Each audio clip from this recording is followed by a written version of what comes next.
우리 사람 몸 안에는 오장육부가 있습니다. 여기에 한 가지만 문제가 생겨도 병이 됩니다. 그리고 심하면 죽습니다. 우리 몸 안에는 보이지 않는 중요한 장기가 하나 있어요. 그게 뭐냐 하면 마음입니다. 이 마음이 병들면 몸도 병이 들고 우리 영혼도 병듭니다. 그리고 영혼이 죽습니다. 근데 이 마음이 병드는 이유가 있는데 그 이유가 성경은 욕심이라고 이야기합니다. 저희들이 어릴 때 이제 풍선을 가지고 친구들하고 누가 이제 크게 부는지 경쟁을 하고 그랬습니다.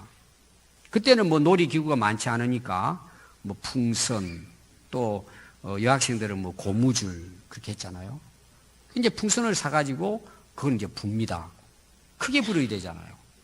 그럼 서로 이제 엿문지를 하면서 누가 크게 부는지 막 불죠.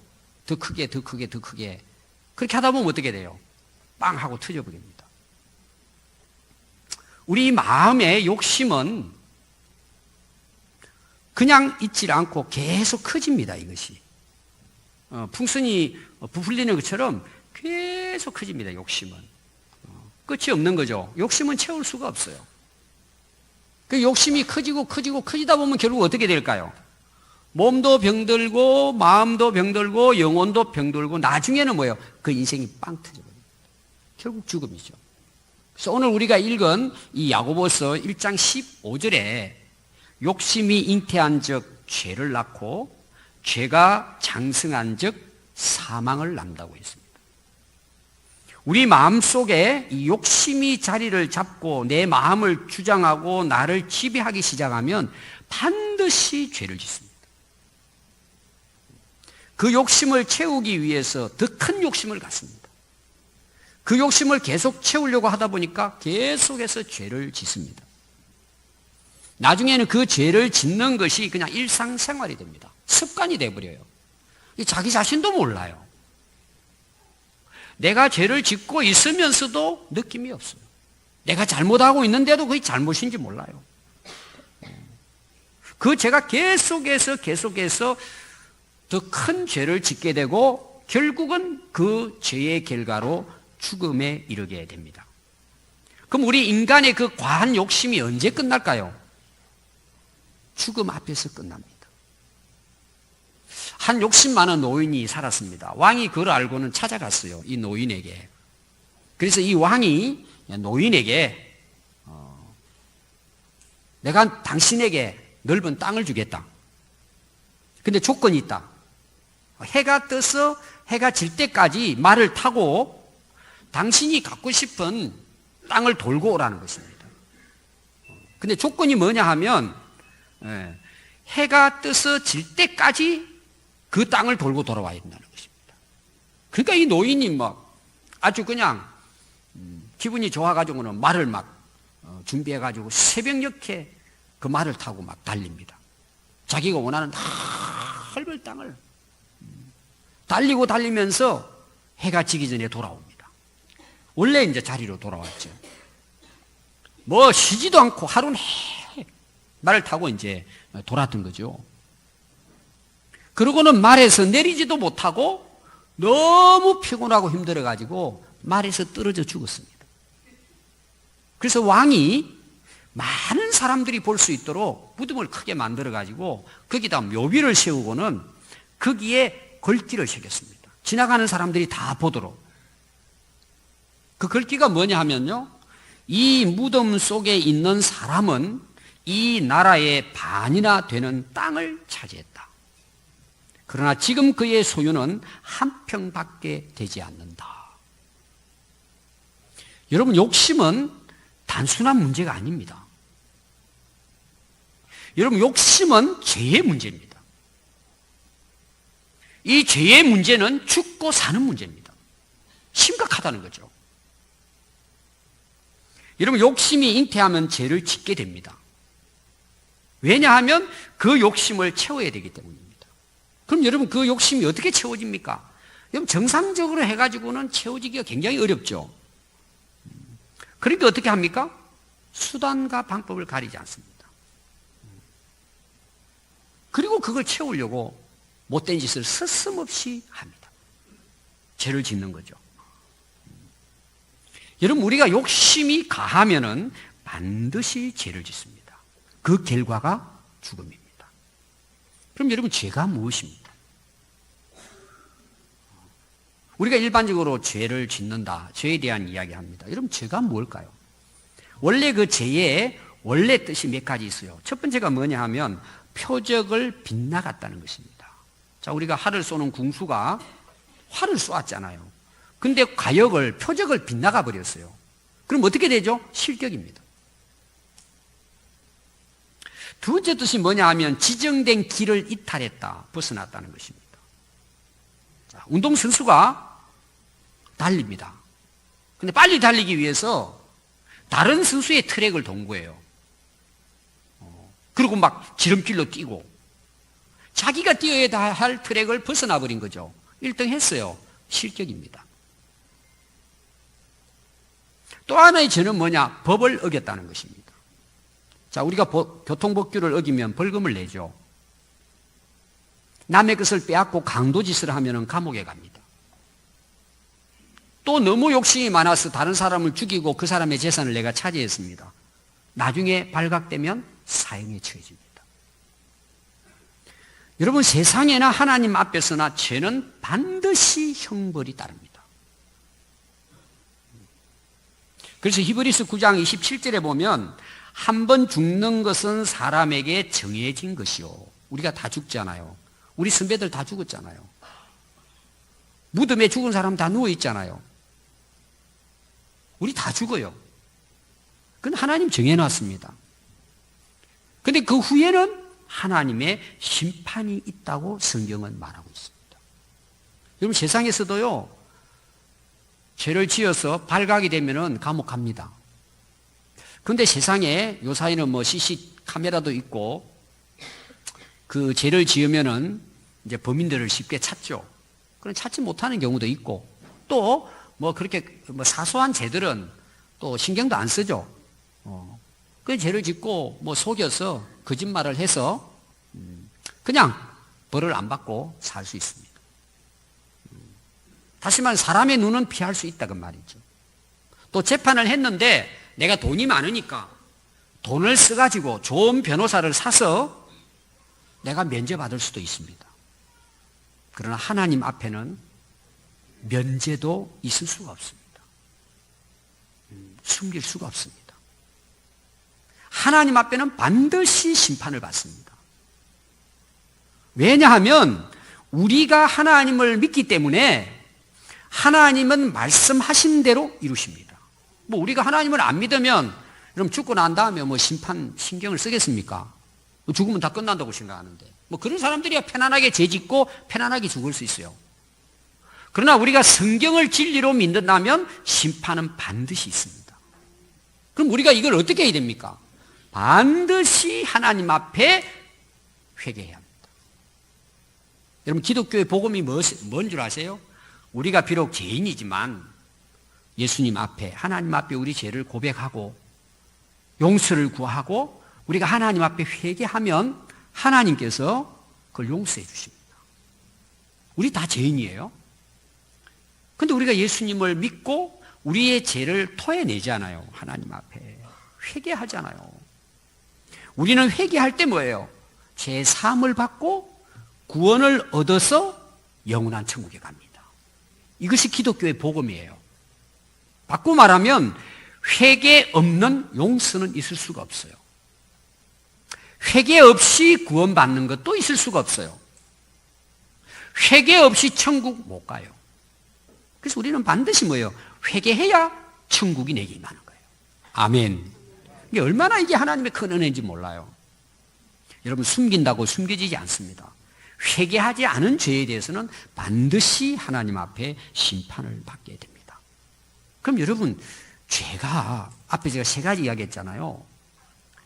이걸 구체적으로 성경이 말하는 죄라는 게 뭐냐 이거예요. 제가 좀 더 구체적으로 성경에서 말하는 죄에 대해서 말씀을 드리겠습니다. 제일 먼저 범죄한 사람이 하와와 아담이죠. 아담과 하와입니다. 창세기 3장에 나오죠. 하루는 뱀이 가장 강교한 짐승 중에 하나거든요. 여자인 하와를 찾아옵니다. 그러고는 물어봐요. 하나님께서 이 에덴 동산에 있는 모든 나무의 열매를 진짜 하나님 먹지 말라 그랬냐?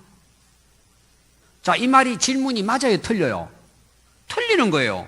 다 먹으라 그랬어요. 에덴 동산에 있는 모든 실과의 나무는 다 먹는데 뭐예요? 중앙에 있는 한 나무만 먹지 말라는 거예요. 근데 사단 뭐라 그래요?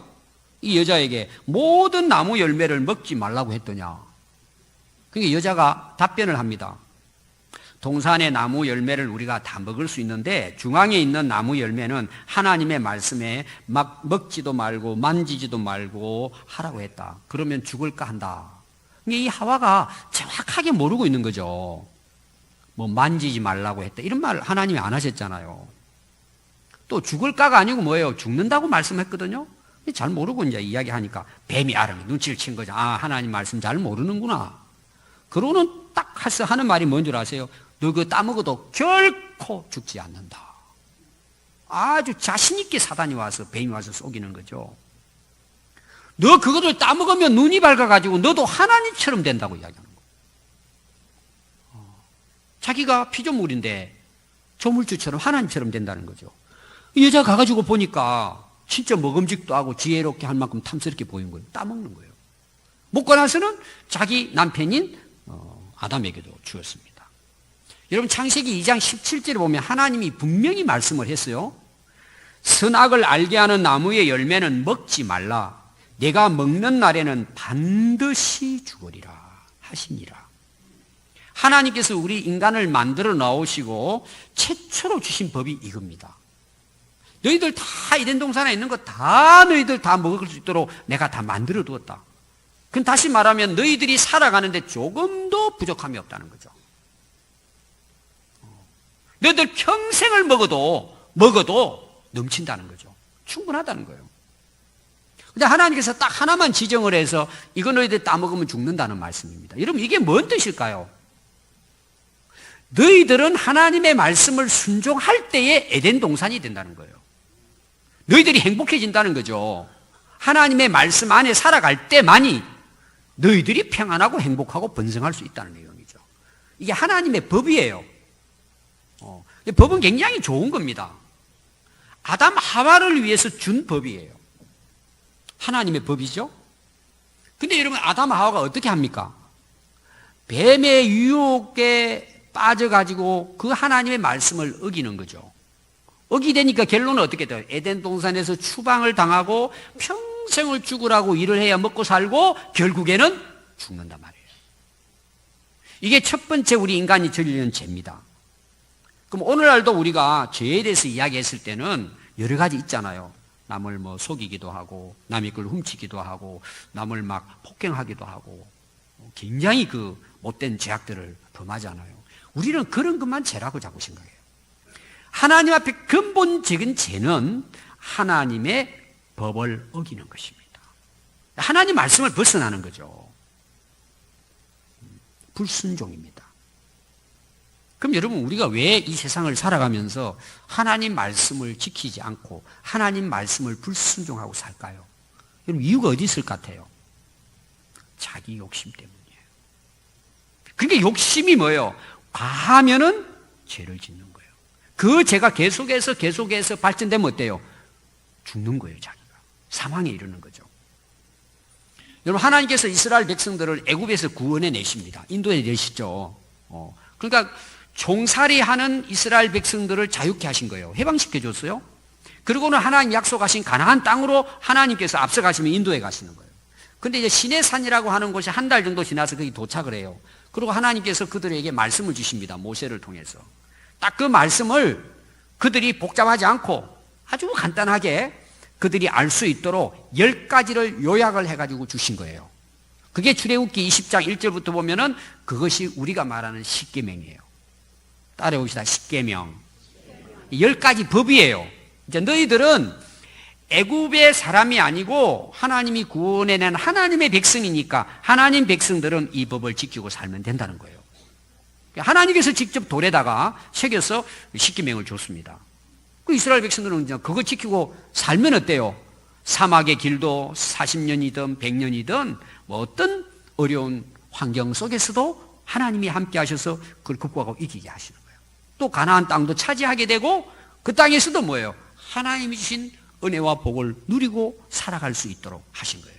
그럼 10가지 여러분 첫 번째가 뭐예요? 십계명의 첫 번째가 뭐예요?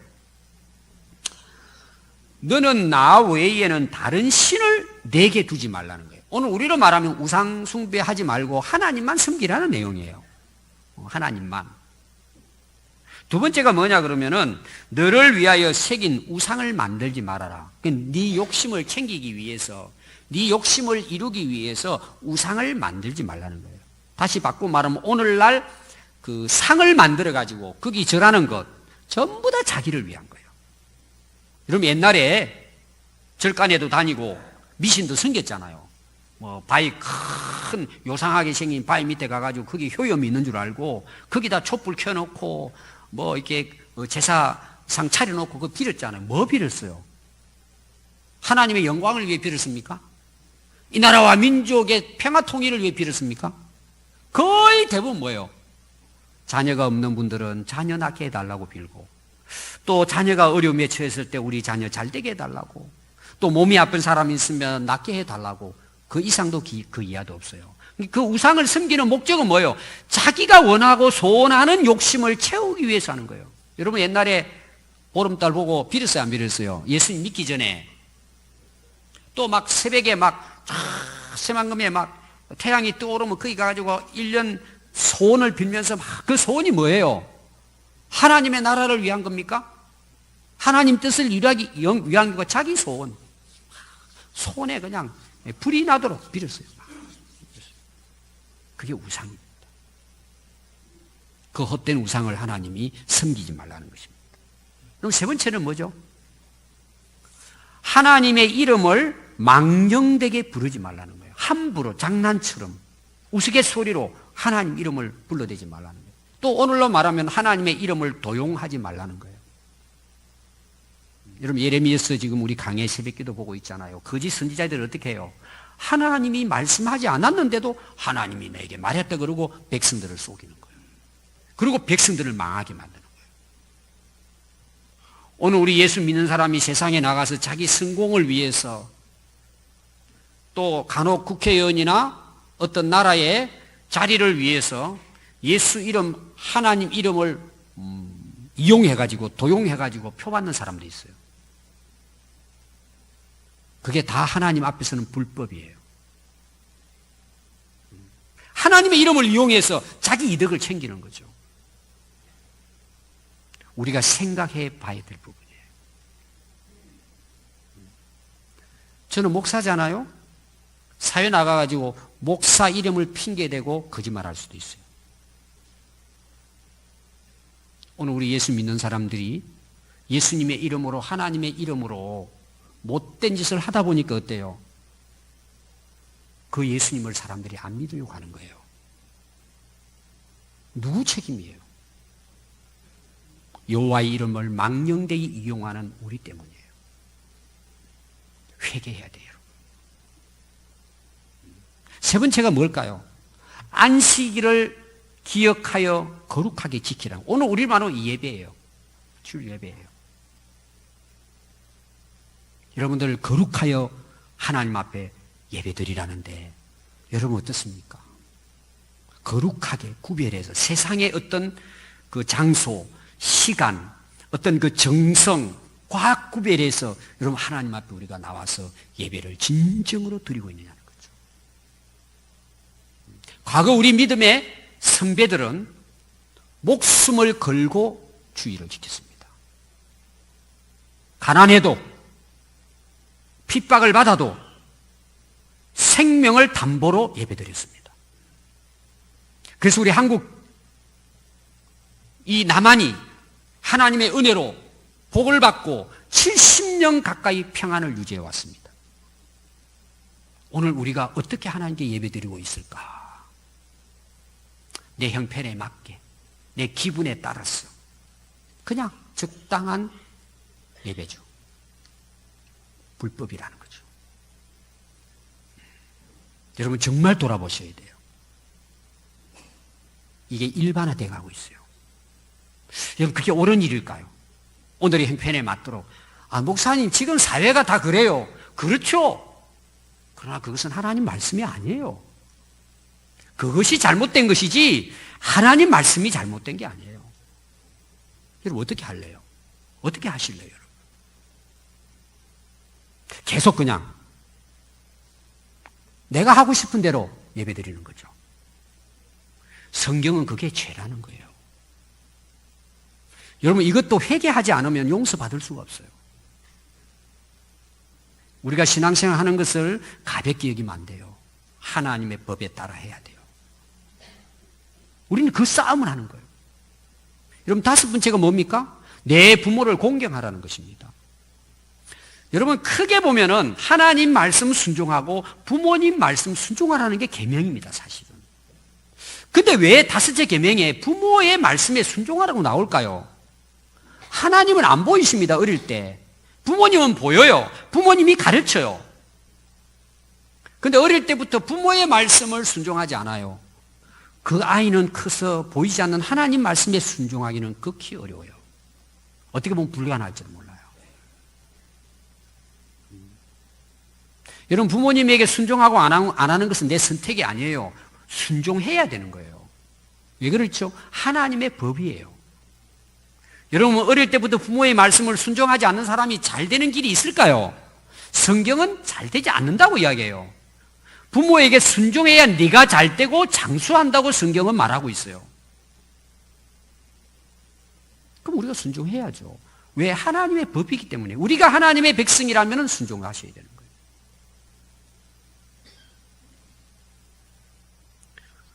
여섯 번째가 뭐죠? 살인하지 말라는 거예요. 남을 해치지 말라는 거예요. 물론 우리가 칼로서 이렇게 사람을 죽일 수도 있지만 어떤 사람은 말로 죽이는 사람이 있어요. 그렇게 해서 사람들 자살하는 사람도 있잖아요. 그 말을 듣고 너무 충격을 받아가지고 쓰러진 사람도 있어요. 여러분 말 함부로 하는 사람들 회개해야 합니다. 우리가 따뜻하게 한마디라도 옆에 분들에게 위로가 되고 격려가 되고 덕을 끼치고 하나님의 은혜를 나누고 다른 사람에게 힘이 되고 용기를 불어넣어주고 얼마나 여러분 귀한 일이에요. 말 한마디 가지고. 근데 왜 이 말 한마디 가지고 사람을 그렇게 힘들게 하고 괴롭히고 죽이냐 말이에요.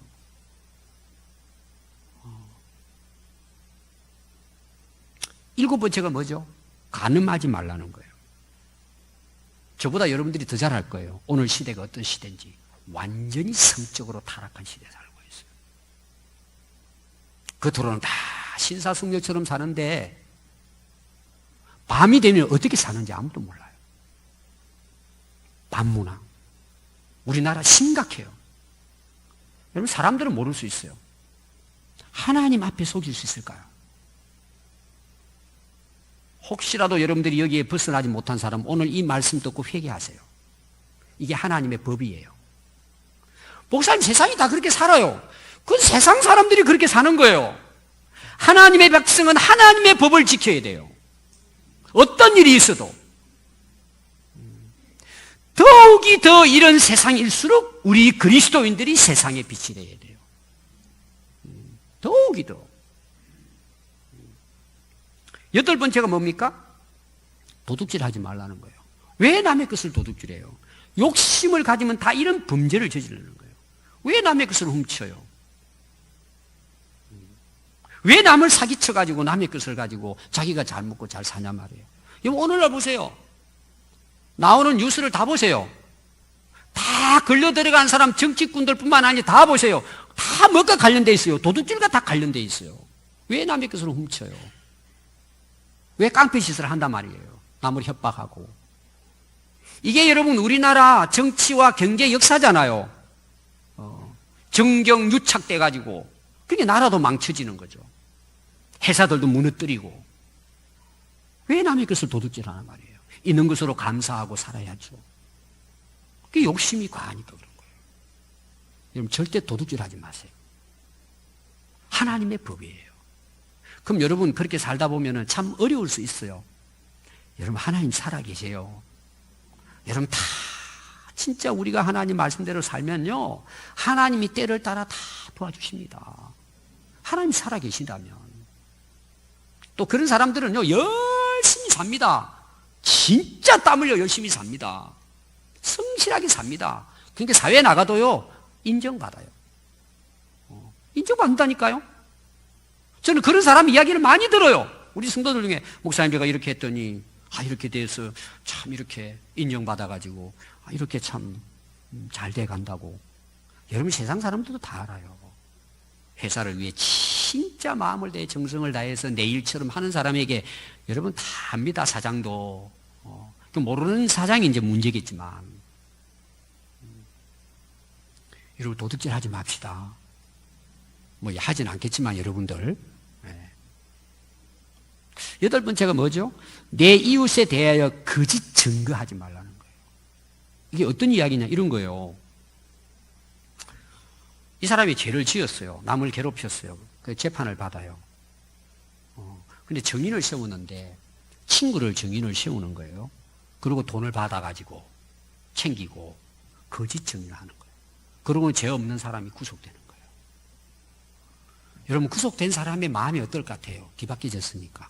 피를 토하고 죽고 싶겠죠. 그래서 우리나라 무슨 말이 있어요? 돈 많으면 죄가 있어도 죄가 없고 돈이 없으면 죄가 없는데 감옥 가고. 이게 얼마나 불합리한 세상입니까? 지금도 그런 경우가 있을 거예요. 많이 좋아졌지만 하나님께서 그냥 두시겠습니까? 그 증인들의 거짓에 대해서 하나님이 반드시 갚으세요. 그게 지금 예레미야서의 하나냐라고 하는 거짓 선지자에 대해서 하나님께서 말씀하신 거 나오잖아요. 2달 후에 죽습니다. 하나냐가. 새벽에도 나오신 분들은 아실 거예요. 여러분 절대 다른 사람 억울하도록 사실이 아닌 것을 거짓말로 증인하지 마세요. 모르면 입 다물고 있으면 돼요. 그냥 자기 친구라고 아는 사람이라고 중간에서. 여러분 절대 그런 짓 하면 안 돼요. 그럼 당한 사람들은 얼마나 억울하겠습니까, 여러분? 절대 여러분 차라리 가만히 있든지 왜 그 나쁜 짓을 하냐 말이에요. 마지막 10번째가 뭐예요? 내 이웃의 집을 탐내지 말라. 왜 탐내죠? 욕심 때문에. 자기 이웃이 잘 되면 가만히 있지를 못해요. 막 욕심이 나가지고 막 괜히 비방하고 막 그러고 없을 때 훔쳐가고. 오늘 여러분들이 읽은 이 야고보서 내용은요, 야고보 사도가 흩어져 있는 12지파 유대인들에게 보낸 하나님 말씀이에요. 그러니까 흩어져 있는 유대인들이 예수 믿은 사람들이에요. 그리스도인들이죠. 왜 이들이 흩어졌겠어요? 막 핍박을 받고 고난을 받으니까 그 핍박을 비해서 신앙의 자유를 얻기 위해서 이제 흩어진 거예요. 여러 지역에 흩어진 거예요.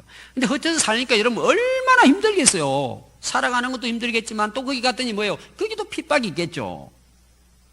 그걸 견디내고 힘들고 어떻게 해야 될지 모르는 이들에게 야고보 사도가 그걸 알고는, 그리고 또 교회를 다니면서도 아예 이제 세상 사람들처럼 그냥 이렇게 살아가는 사람도 있고, 신앙이 이게 제대로 이제 서질 않는 거죠. 그러니까 이제 야고보 사도가 그들에게 이 야고보서를 써서 그들을 건면하고 격려하고 그들에게 용기를 북돋아 주기 위해서 이 편지를 썼어요.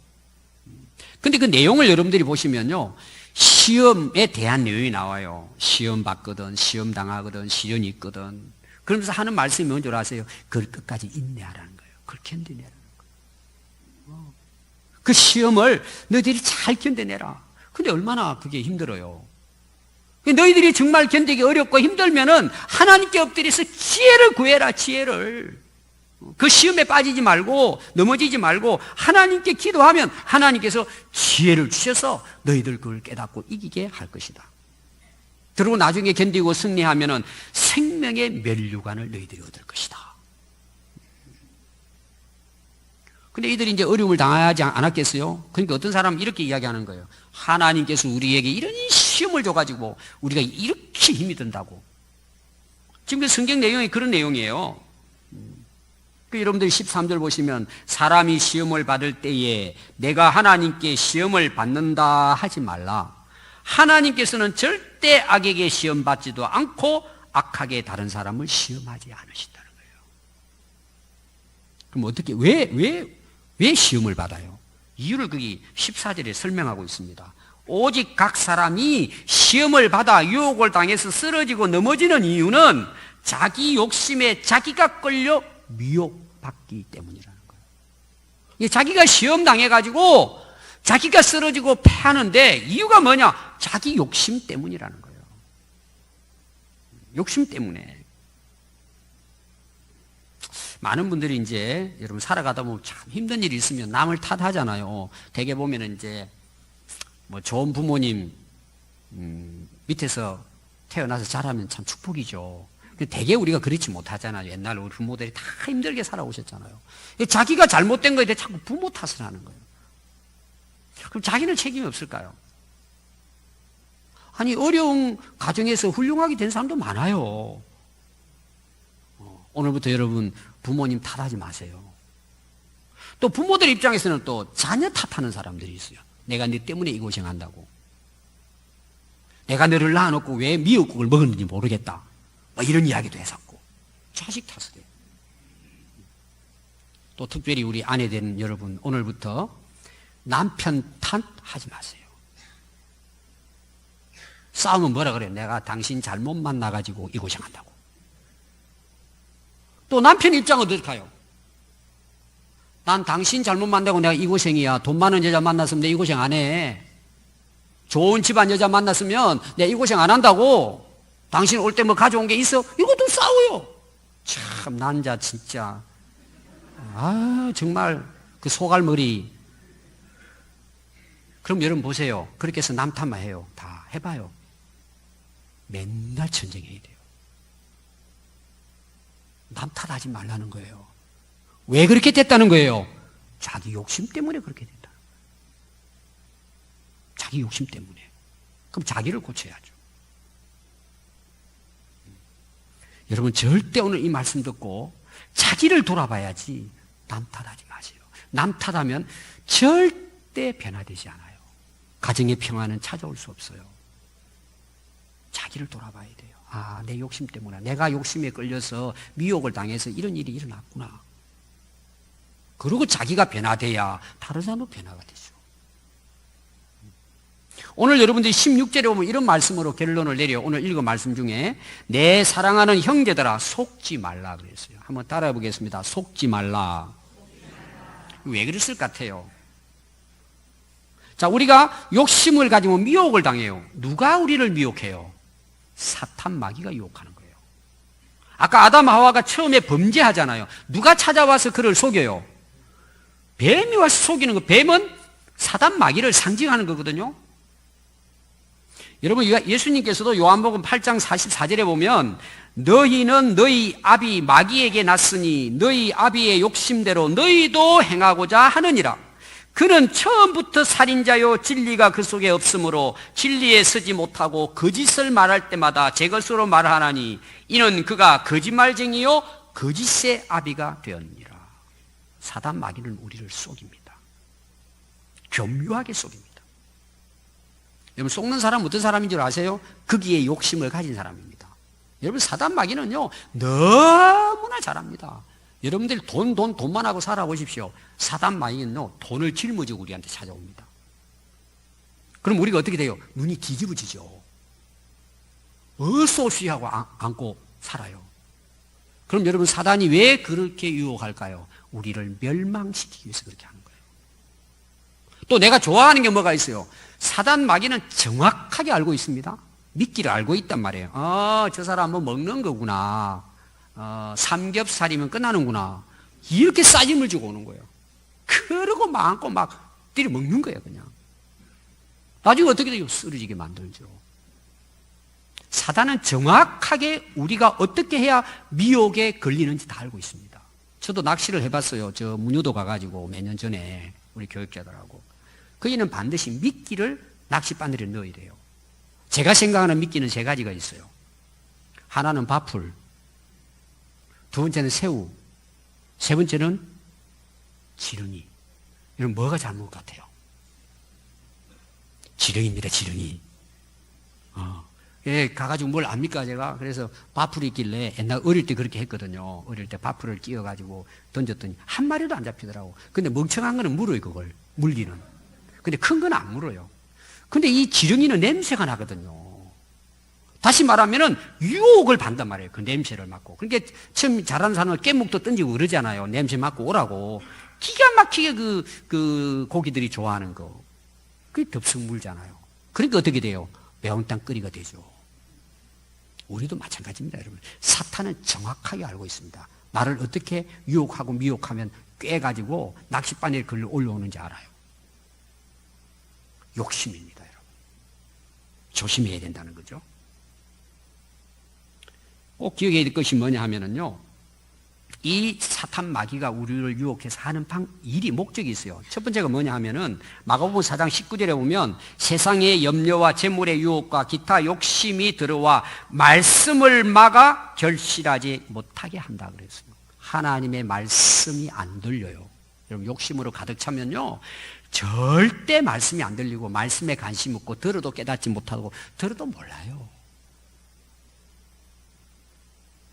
교회를 그렇게 오래 다녀도 말씀이 안 믿어지는 거예요. 왜 그럴까요? 욕심에 빠져 있기 때문이에요. 그래서 결실을 막아버리는 거예요. 구원받지 못한다는 내용이에요. 성장하지 못해요. 또 디모데전서 6장 9절에 보면 부하려 하는 자들은 시험과 올무와 여러 가지 어리석고 해로운 욕심에 떨어지나니 곧 사람으로 파멸과 멸망에 빠지게 한다는 거죠. 올무로 걸어가지고요 어리석은 욕심에 빠뜨려 멸망시킨대요. 걸려들면 그게 사단 마귀가 우리를 유혹하고 우리를 속이는 목적입니다. 여러분 우리의 전쟁은 눈에 보이는 사람이 아닙니다. 보이지 않는 영적 전쟁 사탄 마귀입니다. 그래서 베드로전서 5장 8절에 보면 근신하라 깨어라 너희 대적 마귀가 우는 사자같이 두루 다니며 삼키를 자를 찾아다닌대요. 너희 대적 마귀가. 에베소 6장 12절에 보면 우리의 씨름은 혈과 육을 상대하는 것이 아니요 통치자들과 권세자들과 이 어둠의 세상 주관자들과 하늘에 있는 악의 영들을 상대함이라. 우리의 싸움은 영적인 전쟁이에요. 우리 신앙생활은 영적 정례입니다. 전쟁이죠. 그럼 전쟁은 이겨야 합니다. 지면 죽어요. 이 영적 전쟁에 우리가 승리하기 위해서는 두 가지 제가 오늘 말씀만 드리려고 그래요. 에베소 4장 22절에 보면 너희는 유혹의 욕심을 따라 썩어져가는 구습을 따르는 옛 사람을 벗어버리고. 한마디로 말은 뭐예요? 유혹받을 그 욕심을 버리라는 거예요. 안 버리면 뭐예요? 걸려들죠. 갈라디아서 5장 16절에 보면 내가 이르노니 너희는 성령을 따라 행하라. 그리하면 육체의 욕심을 이루지 아니하리라. 여러분 참 세상에 많은 유혹들 참 우리가 이겨내기 어렵습니다. 얼마나 달콤합니까 여러분. 옛날 내가 그런 사람들인데 그거 좋아했던 사람들인데 그런데 성령 충만하면 성령을 따라 살면 이깁니다 여러분. 다 알아요. 끝이 보이잖아요. 그 안에 뭐가 들어가 있어요. 갈고리가 들어가 있다는 건 딱 압니다. 저 걸리면 죽는구나 알아요. 절대 안 속죠. 여러분 믿음은요 천국을 보는 거예요. 그때 하나님 앞에 심판받을 때를 보고 있다 지금. 그러니까 우리가 그런 뭐 쓸데없는데 금방 뭐 될 것 같지만 안 속죠. 끝이 보이는데 멸망인데 파멸인데 여러분 우리는 뒤돌아보면 안 돼요. 예수 믿었으면 앞을 보고 주님 따라가야 돼요. 여러분 창세기 19장 26절에 보면 롯의 아내는 뒤를 돌아보다 소금기둥이 됐어요. 소돔 고모라성을 출발했는데 집에 나고 온 금붙이 목걸이 이런 게 막 장동에다가 새로 쓴 침대에다 이게 막 미련이 있는 거야. 그러고는 어떻게 하나 하다가 자기도 모르는 사이에 그냥 거기에 돌아가가지고 그 자리에 소금기둥이 되어버린 거예요. 우리의 인생의 목적지는 이 땅이 아닙니다. 오늘 꼭 기억하십시오. 영원한 하늘나라입니다. 우리의 목표는 하늘나라예요. 여러분 욕심에 눈이 멀어버리면 보이지 않아요. 이 따끔만 보여요. 결국 욕심에 빠져 사망이 이릅니다. 절대 여러분 세상 돌아보지 마십시오. 세상 미련 버리십시오. 좌로나 우로나 치우치지 말고 우리 앞서가시는 선한 목자 되신 예수 그리스도 바라보고 믿음으로 끝까지 달려가고 결국 승리하는 여러분 되시기를 바랍니다. 기도하겠습니다.